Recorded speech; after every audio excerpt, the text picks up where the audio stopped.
మాల్స్‌లో popcorn అనేది cost ఎక్కువగా ఉంటది. దీనిపైన లీగల్‌గా సుప్రీం కోర్ట్ నోటీస్ గూడా ఇచ్చిందనమాట. సో, ఇది చెప్పే ముందు చిన్న ఎగ్జాంపుల్ ఏంటంటే, మనం ఓ టికెట్ రూ. 200 పెట్టి కొంటే, అందులో జీఎస్టీ అని చెప్పి రూ. 36 గవర్నమెంట్‌కి ఇచ్చేయాలి. ఆ రిమైనింగ్ రూ. 164లో థియేటర్ వాళ్ళు డిస్ట్రిబ్యూషను, ప్రొడక్షను పంచుకుంటారనమాట. అది కూడా ఎలా అంటే, సినిమా రిలీజ్ అయిన ఫస్ట్ వీక్‌లో 50% ప్రొడ్యూసర్‌కెళ్ళిపోతది. రిమైనింగ్ 50% మాత్రమే థియేటర్ దగ్గర ఉంటది. అంటే, మనం కొన్న టికెట్‌లో రూ. 80-90 మాత్రమే థియేటర్ వాడికి ఉంటదనమాట. సో, రిమైనింగ్ లాభం ఎలా మరి మాల్స్‌లో? ఎందుకంటే మాల్స్‌లో జనరల్‌గా టికెట్ల మీద ఆదాయం తక్కువగా వస్తది. అండ్ ప్రొడ్యూసర్‌కి, డిస్ట్రిబ్యూషన్‌కి సగం అమౌంట్ ఎళ్ళిపోతుంది. ఇంకోటేంటంటే వాడు పాప్‌కార్ను, స్నాక్సు, డ్రింకు ఇవి అమ్మితే మాత్రమే వాడు సంపాదించగలడు. ఇంకా మాల్స్‌లో షాప్ అని, ఫుడ్ కోర్ట్ అని అద్దెక్కువుంటది. ఆ ఖర్చులన్నీ కవర్ చేయాలంటే ఈ ఫుడ్ ఐటెమ్స్ మీద ధరలు పెంచాలి.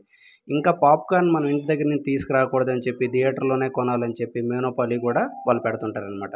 అయితే మూవీ చూడడం, పాప్‌కార్న్ తినడం అనేది ఒక కల్చర్‌లాగా కూడా క్రియేట్ చేసేసారు ఇప్పుడు జనాలకి. దాంతో కస్టమర్ కూడా ఏం చేస్తాడు, సినిమాకొచ్చామంటే పాప్‌కార్న్ కొనాలనే సైకాలజీతో ఉంటాడనమాట.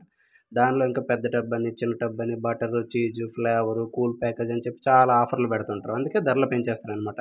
దీని మీద 2018లో సుప్రీం కోర్టు అలానే కొన్ని హైకోర్టులు థియేటర్ బయట ఫుడ్ కూడా లోపలికి అనుమతించాలని చెప్పి చెప్పారు. కానీ చాలా థియేటర్లు ఏం చేస్తున్నాయంటే సెక్యూరిటీ ఇష్యూస్ అని చెప్పి బయట నుంచి అనుమతి చేయట్లేదు. ఈ ఇన్ఫర్మేషన్ మీరు కొత్తగా తెలుసుకున్నారా అనిపిస్తే అలానే ఇలాంటి మరిన్ని ఇన్ఫర్మేషన్స్ కోసం సబ్స్క్రైబ్ ద ఛానల్.